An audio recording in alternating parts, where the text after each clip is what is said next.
మా తోటలో ఇలాంటి చరాబంది రాజులు చాలామంది ఉంటారు. వీళ్ళందరి నుంచి వీళ్ళ చెర నుంచి మా మొక్కలకి విముక్తి కల్పిస్తూ ఉంటాం. వేరే దారి లేదు మరి. ఇది ఒక రకంగా అనుకుంటే ఏ కొమ్మలు విరిగేటప్పుడు ఇవి బంధనాలు వేస్తుండొచ్చు కాక గాలి వచ్చేటప్పుడు, కానీ మిగతా టైంలో ఇది ఎదుగుదలని ఆపుతాం. అందుకోసం మనం ఏం చేస్తుంటామంటే తీసేస్తూ ఉంటాం. ఈ పక్క చూడండి, ఇది గ్రీన్ అంత లేదు, ఇంకా పసుపు రంగులో ఉంది. ఆ మొక్క మనం ఇందాక చూసిన మొక్క, ఈ మొక్క చూడండి పసుపు. అంటే దీనికి సరైన క్యాజరీనా రాలేదు. ఇదిగో తర్వాత తీసాం, వస్తుంది ఇప్పుడు.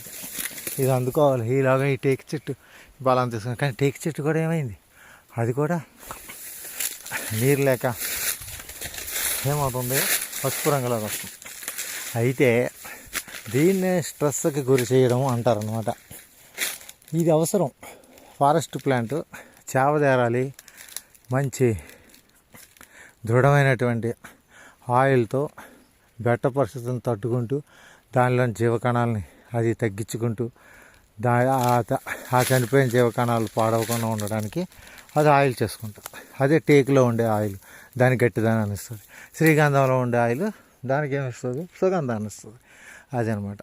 మనం ఈ విధమైనటువంటి ఆట ఆడుతున్నాం. కష్టపడి ఎక్సర్సైజ్ చేస్తే 100 ఏళ్ళు ఉండొచ్చు. శుభ్రంగా తినేసి కూర్చుంటే 35-40 ఏళ్ళకే పోవచ్చు. అదే అనమాట ఇక్కడ జరిగే ఆట. Thank you.